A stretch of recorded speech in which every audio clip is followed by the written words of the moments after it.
I give y'all a little second to hopefully join in with me. Like I said, I've never went live on Facebook. I know I'm a millennial and I should like know how to do all kind of technical stuff, but I don't. I don't. And so, thank God for my manager who keeps me together with this whole social media thing and how I should be on here doing my lives. So, Jocelyn McElvain, thank you as always, Sister Wife, for being amazing and dealing with me and my shenanigans. So, um, so I know I'm kind of throwing you guys off a little bit. Y'all are used to, well, Facebook, y'all are used to me, aren't used to me being on live. Y'all normally get what I record. And my Instagram live people, y'all are typically used to me catching me at on Sunday afternoons at 4 o'clock. So, but this day is going to be a little different. This is my first live, I think, for 2019. I think maybe not. I don't know. I don't remember. Time goes by too fast. But anyway, I decided. Well, actually, Jocelyn decided. The Joyous Marketing decided that that I would be going live today from both segments of the world. So, hello, hello, hello to all of my sister wives and brother husbands. Never want to leave you guys out. And I'm super excited to be sharing today my topic of transparently free. So, I guess we can dive in since I was the tardy one to the party. Um, so, when I really started to think about this segment and kind of how I wanted my 2019 to start and what I really felt like God was going to be doing for me in 2019. I heard him say to me that, hey, you've got to get real about your product. And you've really got to become transparent about who you are, what you're standing for, what your motto is. So when people are seeing you, they know what they're looking at. You know, that they know that what they see when they see you is nothing more than a reminder of my grace. And I will tell you, my life has been nothing more than a reminder of God's grace and his ability to love me through my imperfections and be patient enough with me to wait on me to get my act together. And I'm pretty sure many of you have had that same feeling where you're like, when am I going to get my crap together? Because I don't have my crap together. So, this live is for all the people who don't have your crap together and you're wanting to get transparently free. You're wanting to live your life in a way that it makes others think about how they should change theirs or even make them change theirs, you know, because they see that, hey, if you made it, they can make it as well. And so I wanted to encourage you. And as I was preparing, I wrote this quote and I wanted to share it with you guys before we kind of dived in. Transparency frees you, and your vulnerability is God's grace reminder. And I was super excited when God kind of shared that with me, that my transparency is what will free me, and that my vulnerability was God's grace reminder. Because I think that a lot of times we need reminding of God's grace. You know, pain comes and it tears us down, and life happens, and we don't understand why. And so I really wanted to get on here to speak to the why in your life, you know, the why, the pain in your life. And please feel free to share my page and share my live. I want as many people to see it as possible, for I am not ashamed of what I've gone through. And I don't mind being the millennial Harriet Tubman of my day, and sharing with the world all that God has given me. So please share it. So let's jump right into it. So I thought about why me as being my first question, as some of you who have probably been with me for the past couple of months with my lives, and some who may have just been joining. Purposeful Woman was birthed out of a pain. I am going through a divorce, And out of that, God birthed purposeful pain. And so I had a friend this past week challenge me and say, what are you doing all this for? What is the purpose behind it? And really made me go deep into who Lauren is at my core. And it really made me stop and think. At first I was like, what do you mean why? Like, what are you talking about? But as I really dived into it, these words came to mind of my why and where I had been, and really allowing you, my audience, and sister wives and brother husbands to be a part of this, and seeing the true why behind how I got here. And so these were the words that I wrote down: broken, overlooked, undersold, confused, disappointed, fearful, identity crisis, left for dead. So when people ask me, how does it feel to be going through losing everything in this season, and then letting the world watch you lose it?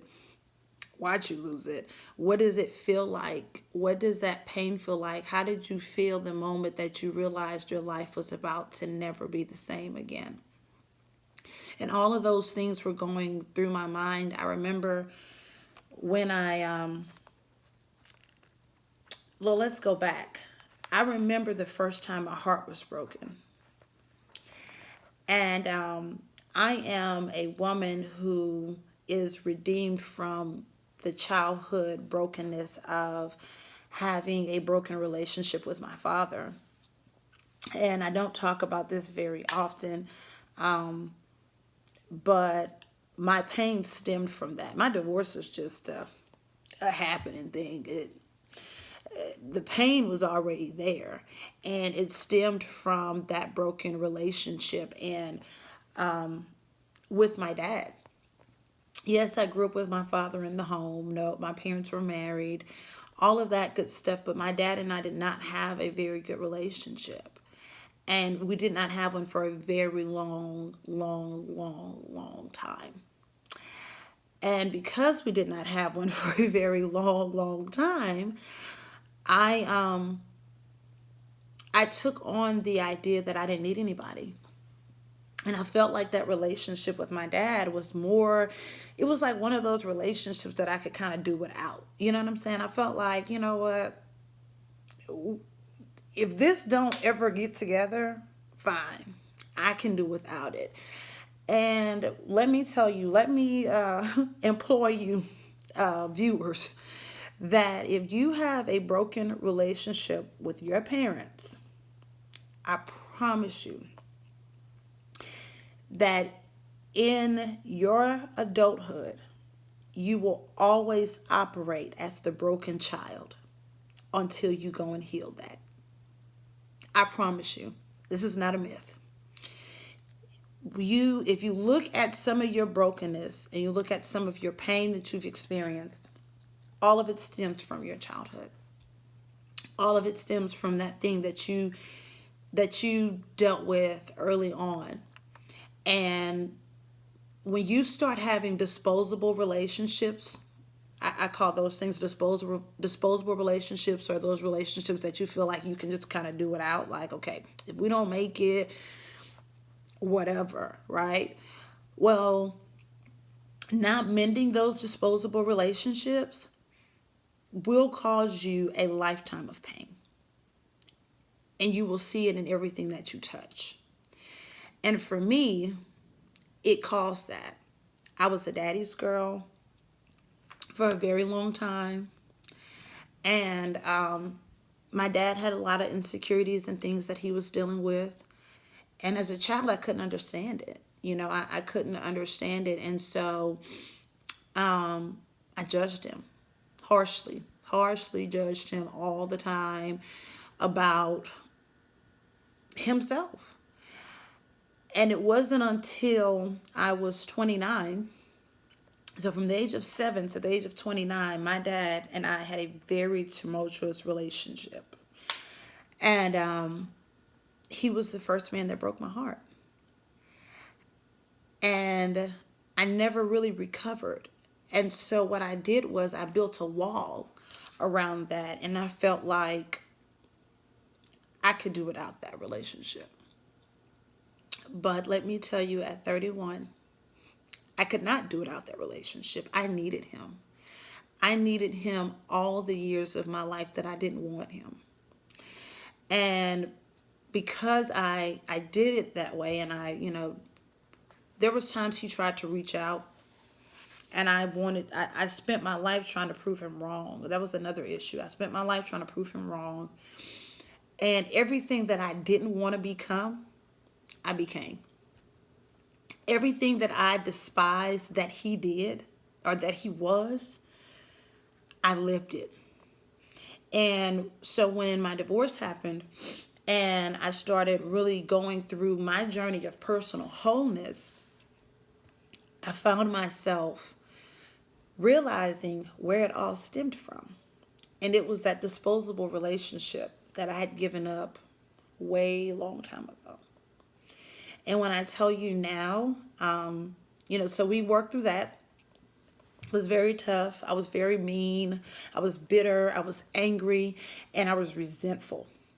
Very resentful with my parents. And honestly, I think I was almost resentful with both of my parents. I was resentful that my dad, didn't do things that I approved of, and I was mad that my mom kind of dealt with it. Being honest, I was unhappy with both. But I didn't know how to channel that as a child going through this. And so because I didn't know how to channel that, I turned it into, I'm going to show you. And, we get like that whenever we're hurt. Instead of us being able to be transparent and say, this really hurt me when you didn't come through like you said. This really broke my heart when you didn't show up like you were supposed to. And we build that wall up and we say, well, you know what? I don't care. I don't need you. I'm better off without you. And we do such nasty things. We say nasty things. I hate you. Oh, I was terrible. Oh, child. It was bad. And when I tell you that I have paid for those years, I have paid for those years. And so because I did not heal that disposable relationship that I call disposable, it is not disposable, but I at that time in my life thought that it was. I spent a lot of my years trying to be better, prove my point, make it a point to show you that I was going to be a better person than what you said I was going to be. And so then I found myself being in a relationship with my dad,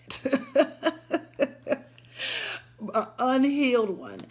And let me tell you, not healing those relationships, those really pivotal ones, because the first relationship you ever have is with your parents. Like, it really is the first relationship you ever have. It's your first test on how this whole relationship thing works.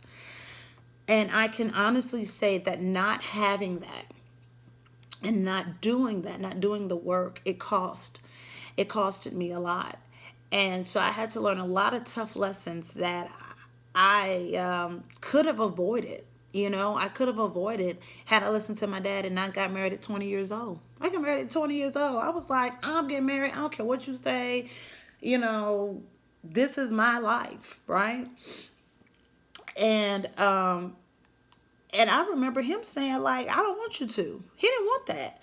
But because we were so at odds all the time about everything, I never listened to him.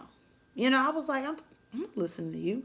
I'm going to go and do what I want to do because, I didn't feel like he had my best interests, which none of these things were true. But let me help you understand. The enemy will always use what your defenses to keep out God's word. And so you become so offended and you'll become so upset about what's going on, that when God does try to drop stuff on your soil, give you seed or do anything for you, you can't receive it. And I definitely think that that has just been such a huge problem with, especially in the African American community, with relationships with our parents, especially with fathers. We've had some people that have been, abandoned by mothers, and fathers. And so when you live your life in abandonment, feeling abandoned, whether it's physically, emotionally, financially, when you live your life feeling abandoned, it changes the trajectory of where you're headed, and it makes it tough. It makes it real tough. And so many issues stemmed from that. And so, because I didn't take care of that situation, I operated as a little girl for the next 22 years. For 22 years, I operated as a 7-year-old that was brokenhearted. How disheartening to operate like that, right? And so now at 31, the best relationship that I have in my life outside of my relationship with God, my Heavenly Father, is my earthly father. My father and I are best friends. We talk about everything. He calls randomly. He knows just when to do stuff. And we can talk for hours. Well, we couldn't talk for 5 minutes without it popping off. And I mean, you would have thought that he was some random man on the street, the way we would talk to each other, and it was not my dad. And so I really, really had to go and confront that demon now, and mend that situation. And so as I'm journeying myself, that's the right word, to wholeness, that was the first step for me. It should be this first step for you. Transparency is one of those things that it's hard. It's really hard to do.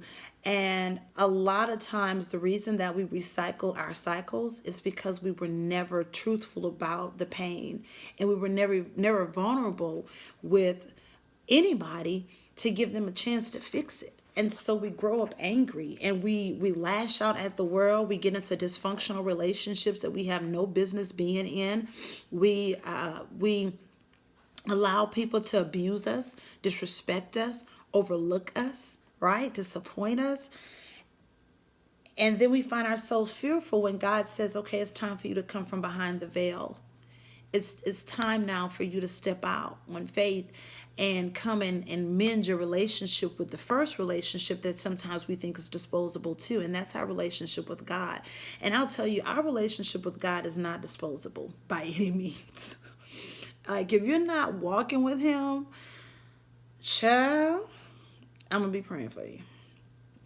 Because walking with him is the first step. That is not a disposable relationship, by the way. And so we'll spend our time not allowing people to get to even know us. When you are not transparent about your pain and who you are, people cannot love who you pretend to be, because at some point you got to pretend to be somebody else because you got to protect yourself. So you got to pretend like you hard and you don't care when people don't show up, or mama don't applaud you, or daddy don't applaud you, or life doesn't applaud you the way you thought that it would. When you are not transparent about that, the person that could have loved you can't love you.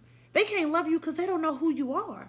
You don't know who you are. So, you can't even accept the love that they're trying to give because of that.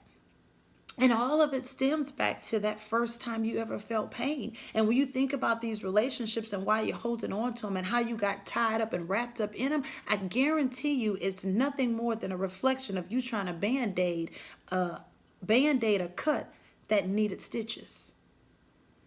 And so opening up your heart and being transparent first and foremost is the first step in allowing God to use you for his glory. See, all of this stuff fades after a while.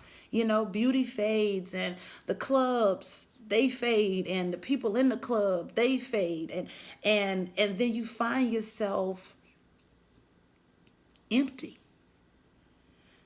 You're empty, but are you empty hopeless? Or are you empty hopeful that God is going to refill you and renew you and rejuvenate you to the place in which he really would have had you to be in the first place? And that's where transparency and vulnerability comes in. And so I've allowed you guys to be a part of my journey. And let me tell you, it's not easy. It's days that I still see my soon to be ex-husband and I'm taken aback. There's moments when, things happen, or I see things, or, people say things like, oh, well, what's going on with you? Or, oh, I saw this, and I have to walk in that in front of everybody. But I do it, and I do it so effortlessly to you. But some days it's the toughest thing I've done all day, is to have to go back into life and see that my plans aren't adding up. I'm starting completely over. I have a new career. I have, a new way that I'm even getting paid. I'm having a new way of living. I don't live the same way I used to live. I don't have labels. And I'll tell you, God has had to strip a lot from me, just so you can get the core of me. So now when people get to come into my space and they get to enjoy the intimacy of Lauren Grimes Jackson, they get to truly get to love who I had to tear down to become. That's a whole word. I had to tear down to become. And because I made a decision that I wanted God's label more than I wanted yours, more than I wanted people's, more than I wanted things. I had to tear down those labels to allow God to label me.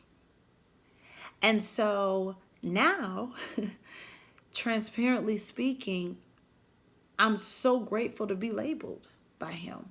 I'm so grateful to be loved and journeyed by him and stamped, certified by him through my transparency. And I implore you all to in your day-to-day walk, let your jobs be your ministry and a place where you are transparent, because know this, somebody is waiting on your transparency to free them.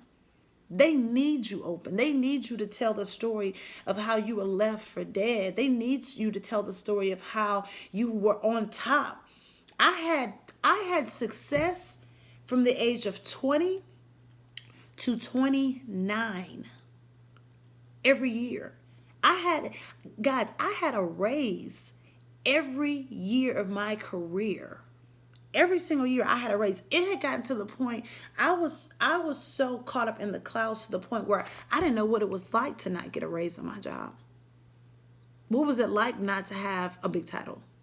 Like every year and a half, I knew a bigger title was coming for me. Could you imagine living life like that? And because I was like that, I was not in touch with the world. I can remember moments where my husband would say to me, like, Lauren, people aren't doing that. Like you're really out of touch with the world right now. And I'd be like, what are you talking about? And I would have to stop and think, God, I had gotten so elevated in my own skin that God couldn't even use me for his glory. I had labeled myself. And so I felt like because I had labeled me, I was labeled. I knew who I was. But let me tell you, pain shows you who you really are. See, I thought I knew who I was 10 years, for the past 10 years. Oh no, darling. Now I know who I am. Transparently speaking, I know who I am. I'm not overlooked. I'm not broken. Those things all came to me when I decided to dissolve my marriage. And, I went through those moments of why me? I really felt like I could have gave God like a list of houses of other people he could have went and tested this theory on, why did I have to birth purposeful pain? And what message did I really have? I was like, God, I'm broken. I'm depressed. I'm sad. You know, I'm prideful. Like, there's all these things about me that you can't use. Why would you choose me? And he was like, because you are the perfect candidate. And so, yeah, here I am, vulnerable, and telling you to get out there and get transparent about who you are so people can begin to love the real you, so people can begin to embrace who you are, and most importantly, so God can begin to use you for his glory. He can't use you the way you are. And all the things that you're going through, these pains that you're going through, these tests that keep coming up that you're going through, they're nothing more than God's reminder that he's trying to get you to get your crap together. His grace is sufficient for you. You can pick yourself up. You will have your big house again. You will have your big job again. But see, this time when you go at it, you're going to go at it for the glory of God, not for the pat on the back for yourself that you were looking for. You're not looking for accolades this time. So sometimes, God shared this with me before I got on my live. He said, sometimes people have to leave you in order for God to grow you. So like, I remember thinking, especially when everything kind of started coming to head in my marriage, and all this stuff was coming up about, the infidelities, and just it was tough. And I remember thinking then, God, why have you forsaken me? Like, why you let this happen to me? Like, you saw me live. I grew up dysfunctional in a dysfunctional household. I would call it it's dysfunctional. It was dysfunctional. Let's just call it what it is. And I worked my butt off to have a Cosby lifestyle, like TV, right? Perfect lifestyle. And then you come in and you ruin it. You just ruin it all of a sudden.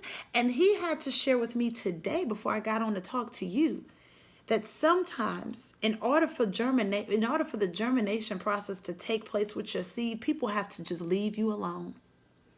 And that's a whole word. Sometimes people have to just leave you alone.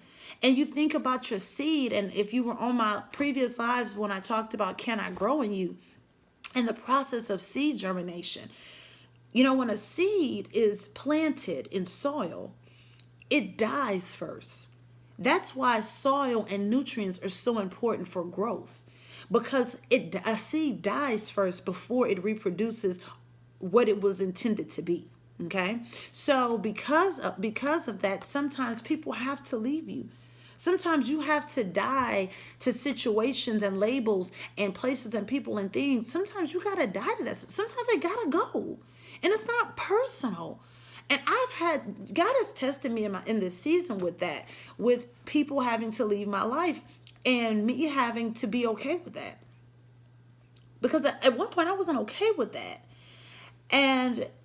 And so he reminded me today. He said, in order for me to grow you, sometimes your seed just got to be left alone. Like, sometimes you can't come outside every day and water that seed. Sometimes you can't come out every day and see, okay, is the stem up yet?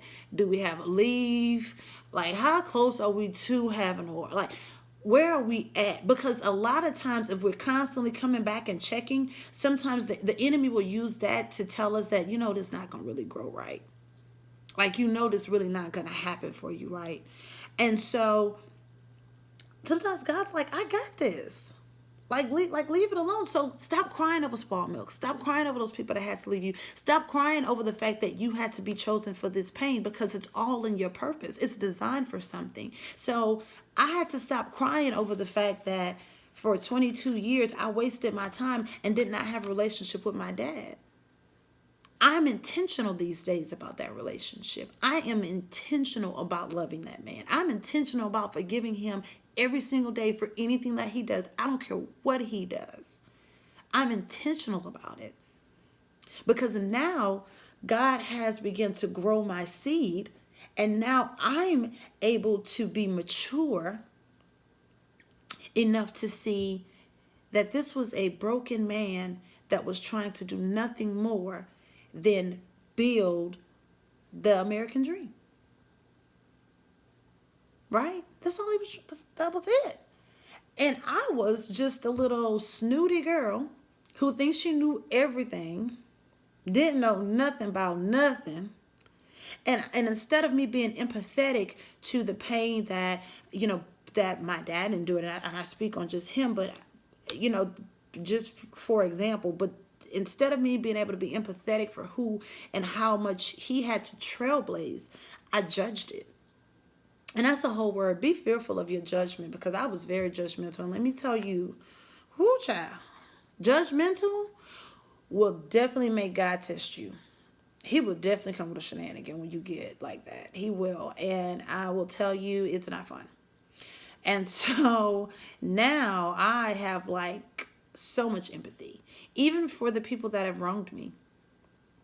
I find myself being so much more empathetic toward them and being able to be like, God, whenever you, like my prayer these days, like no lie, is God, prepare me.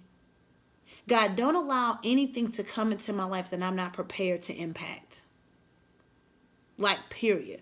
Do not allow anything to come into my life that I'm not prepared to impact for your glory.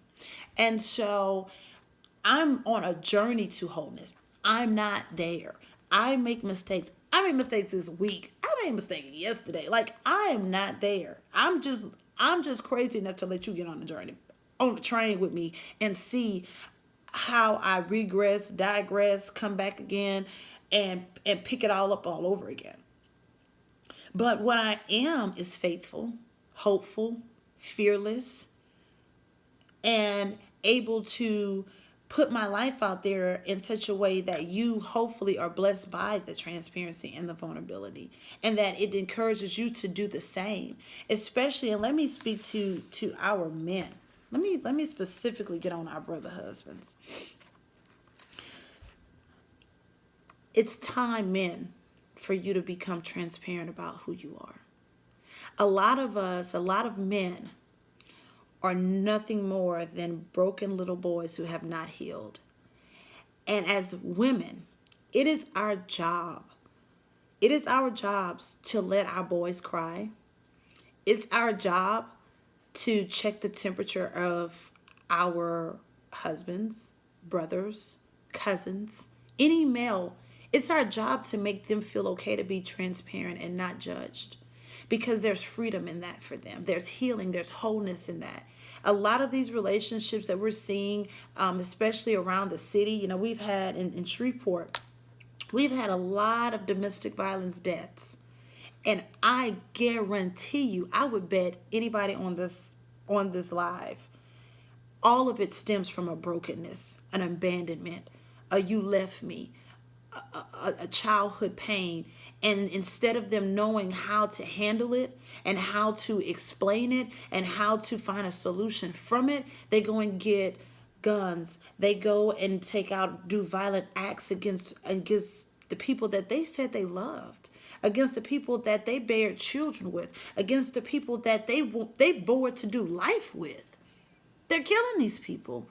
But they're doing it because they were never taught as a child how to manage conflict, how to say I'm hurt, how to say I was abandoned, how to say, you know what? I don't even know how to do this because I wasn't taught.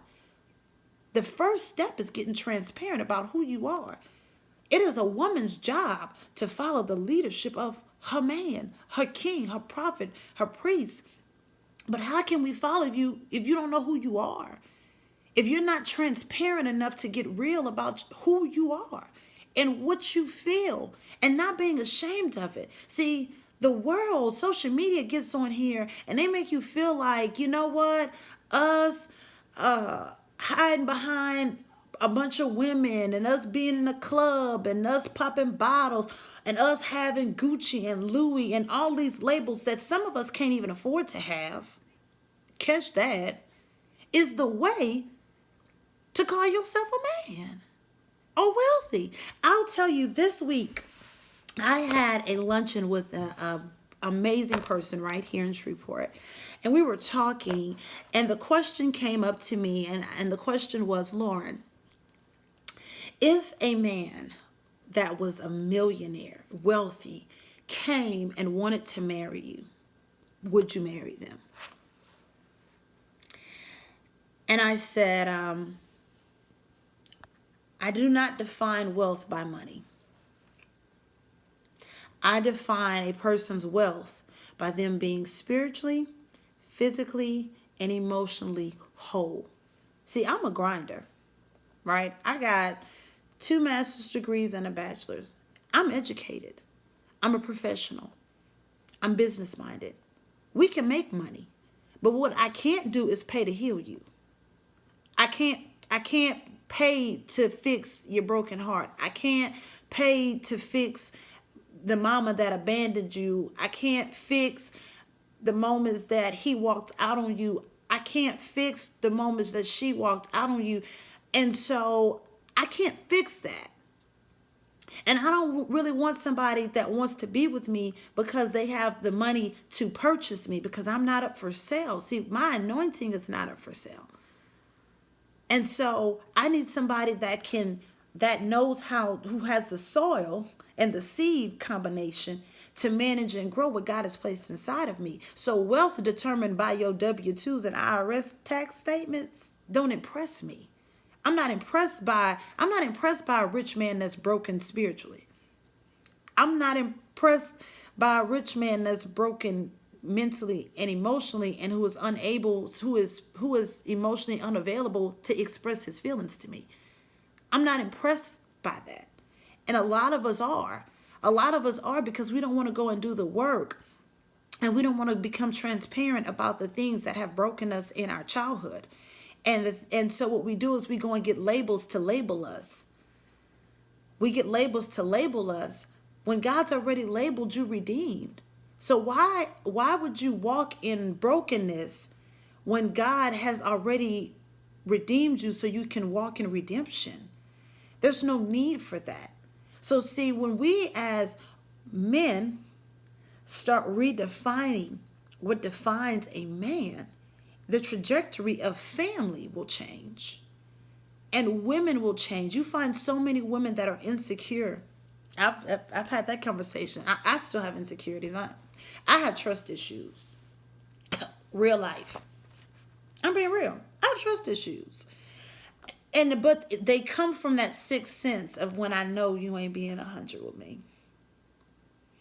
But think about, where do trust issues come from? Trust issues come from you adjoining yourself to broken people who are not honest and transparent about who they are. That's where you get trust issues from. So when you get in a relationship with these people and you're talking to them and they're like, oh, I got trust issues. All that means is that they match their brokenness with somebody's brokenness, and now they got trust issues. That's why they got trust issues, because they're not whole. Well, you start looking at people that are whole, and you start looking at relationships that are whole. I'm not saying that they're perfect, but they're vulnerable enough to be honest about exactly where they are in God. They're honest enough to say, girl, I'm trying to get my life together, but I'm not there yet. They're honest enough to say that I have a problem with letting a man lead me because I was abused. Because I was taken advantage of the last time I let a man lead me, and I became vulnerable enough and I opened up myself to someone that I thought was going to take me to the next level. And all they did was financially bondage me in such a way that they were allowed to do what they wanted to do. So they bought me things. They got me in debt. That's what they did. They got me in debt, and they said, oh, I buy you all this stuff because I love you. No, he buying you all that stuff so he can own you, because then you can't make a life outside of him. You can't pay your mortgage without him. So then now you got to deal with his brokenness and whatever it is he out there doing, because where you gonna go? He done financially bonded you because you done attached yourself and attracted yourself to somebody who was broken. And now you got Trust issues. The people that are in your life, if they are not challenging you to be the best that God has called you to be, why are they there? They're not wealthy friends. You know, I know Jay-Z said on one of his songs, you know, that you're not wealthy, and don't quote the lyrics, I don't know them verbatim, but he basically was saying he feels like you're not wealthy unless your whole clique is wealthy. Like everybody you hanging with is wealthy, right? That's how I feel. I feel like I'm not wealthy spiritually, emotionally, financially, if my clique not. If my clique is only financially wealthy, we broke. All we are some broken sisters that can go to Jamaica and have daiquiris and margaritas. We're not whole. We're broken. And when we come back home, we're still broken. We're still trying to pay somebody to love us. We're still trying to buy somebody's goals so they can adjoin theirs with ours. We're still broken. And I suffered from that. Ooh, I suffered from that. And so I'm telling you from experience, I want my clique to be spiritually, emotionally, and physically wealthy. Finance is going to come. But I don't want them to be financially rich and wealthy. And yeah, we can go to Dubai, but you spiritually broken and you're not living out God's best for your life. You glad because you making 6 figures. God trying to get you to make $1 million and not even make $1 million. He's trying to make you make $1 million and change the trajectory of a whole life. Change a whole segment of people. Change a whole demeanor of women.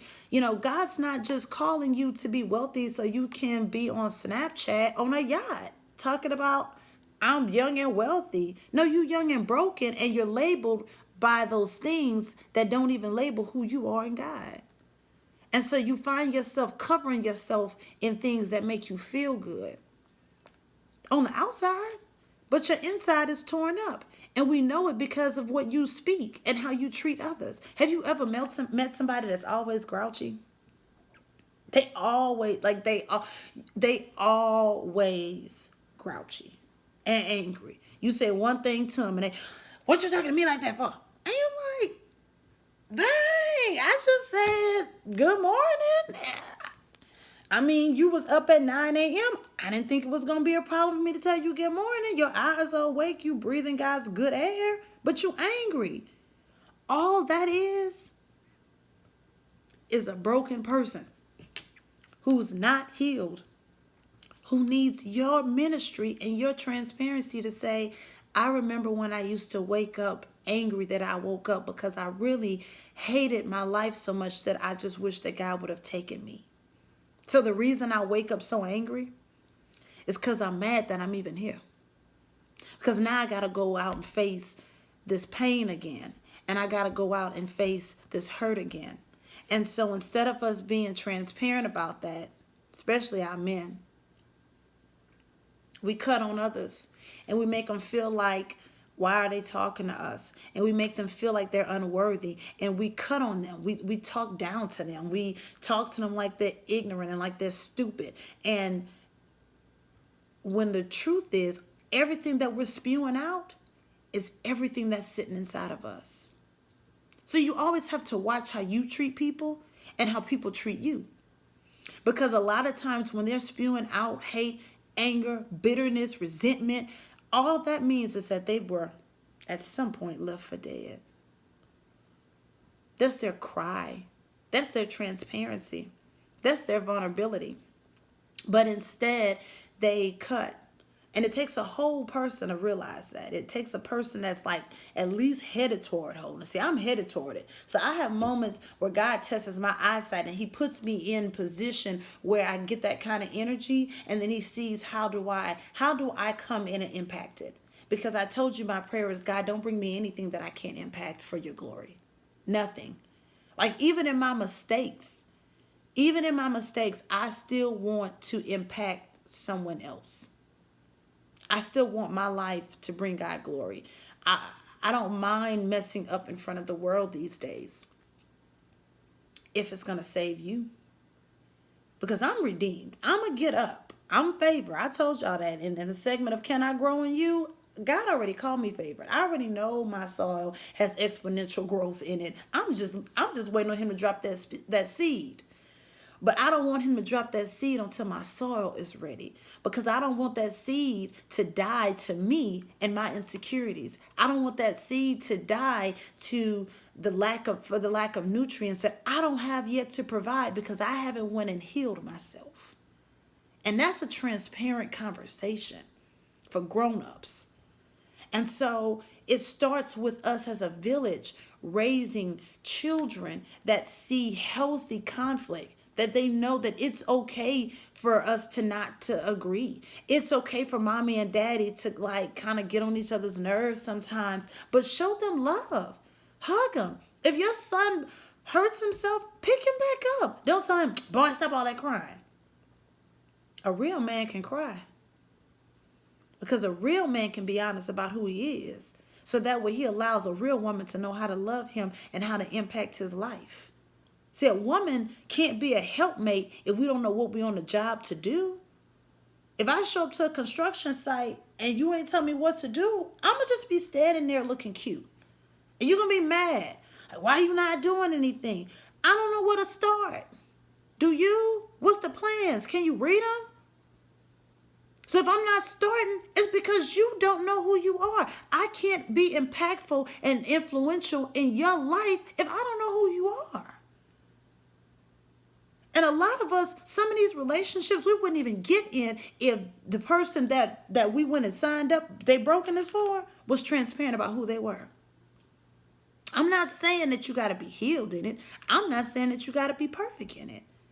But you should be able to be transparent in who you are, so that when people come into your life, they're able to love the best and worst of you, and hopefully move you from the worst of you to the best.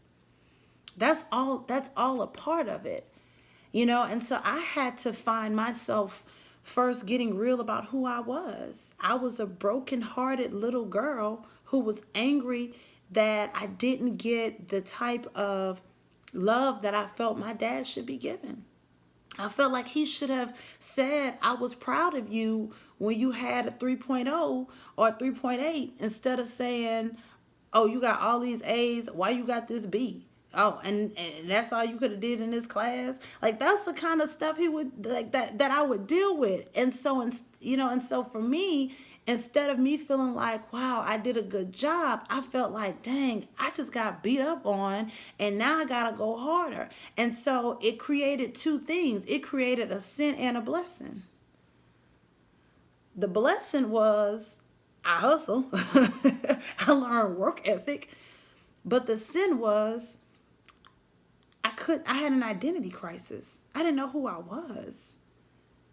All I thought that I was somebody that was good enough for you to tear down and say that I wasn't good enough for. Because in essence, that's what I heard. I tell people, I say this all the time, and I used to say this when I managed a staff. Communication is not about the speaker. It's about the listener, the hearer. So yeah, he may have been just trying to say, baby, I'm proud of you, but I know you could do better. But because he said, you got all these A's and you got that B, that's all you could do, I instantly went into a whole defense mode. And at that point was like, well, I ain't gonna tell you nothing. I'm not gonna show you anything. You don't know how many nights I didn't sleep trying to make that B. You didn't know how many days I went, up to the teacher begging for extra points just to get to this grade. And you just crapped on it like it was nothing. And I got used to that type of energy. I got used of people feeling like they could just say things that tore me down and didn't build me up. So now I'm in a season that if I feel like your energy is tearing me down more than it's building me up, I can't deal with you, because I'm trying to journey to be spiritually, physically, and emotionally whole. I'm not worried about the finances anymore. See, I used to worry about how my bills was going to get paid, and how was I going to keep up this lifestyle, and how was I going to continue to pay my bills that I didn't win and made. Now I just trust God. I be like, look, I'm a tithe. I said a prayer, Jabez, and I feel like He gonna take care of the rest. Like, I don't even have time to go figure that out, because right now my focus is on me being able to be used by Him spiritually, physically, and emotionally. And if I'm emotionally unavailable and spiritually starved, then how could He ever use me for His glory? I can't, like, He can't do it. You know what I'm saying? Because I don't have the right soil for Him to do it. And so now, it's tough. I told you earlier that sometimes people gotta go, so it gives your seed time to grow. And so now I'm at a season where I'm having to learn boundaries, because I was an unprotected little girl, right? I walled up. I was angry. So me feeling like I was protecting myself was really me unprotecting myself, because now I had to face the world. And so with that being said, at 31, I'm learning how to set up healthy boundaries and say, no, I can't deal with your energy today. Like, I cannot take on your pain today, because emotionally I can't handle it, or it's going to spiritually set me back. So I just can't engage in that. And it's not that I'm being snooty, it's that where God has taken me, I know my propensities, so I just can't handle that kind of stuff. And that's just kind of where I'm at with it. And so I'm grateful for my pain. Like, I'm grateful that I can say, I'm going through a divorce and I look like this. I'm grateful to say that there's some days that I don't want to get up. There's some days that I'm angry at God. There's sometimes I'm over Him and I'm like, I didn't really ask for this journey, so, like, why you couldn't have chose somebody else? I was fine in my bubble. But He needed me for this moment to be transparently free. He knew that I wouldn't care what you thought. He knew that putting me on this journey would make me find me first, and not point the finger at who left, or who didn't guard my heart, or who didn't take care of me, or who abandoned me. Now I'm grateful now when people abandon me. Like, whoo, child, please abandon me, because if you abandoning me, that means God needs more time to go and prune that area in my life that I haven't healed yet. And I'm okay with that. And so be glad when people abandon you. Sometimes they need to, because them showing up every day, checking the temperature, really is hindering your growth. Like, sometimes they need to check back in 20 minutes. Just like check back in 20 minutes. Not right now. If you check on me right now, you may hinder where God's trying to take me. And that's okay. But I do implore you, very transparently, go and heal the broken little you before you ever try to love who God is trying to give you.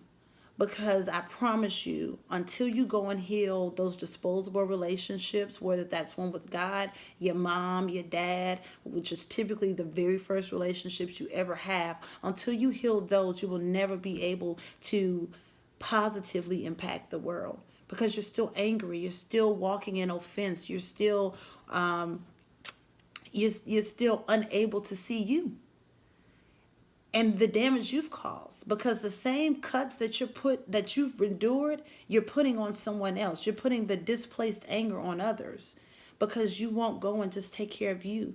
And the first sign of it is submissiveness. Submissiveness is beautiful. Submissiveness is very sexy. People don't think it is, but it's very sexy to be submissive. And God really loves when we're submissive and able to open ourselves up to Him. And He's not like this. Like, talking to Him is like normal. It's not off limits. It's not like you gotta, walk around the table 10 times, then He gonna say something. No, He shows up in people. A lot of times He shows up in people, and He shows up in our friends. He shows up in what I call the misfits people that you never expected to come into your life, and then they speak a word that frees you.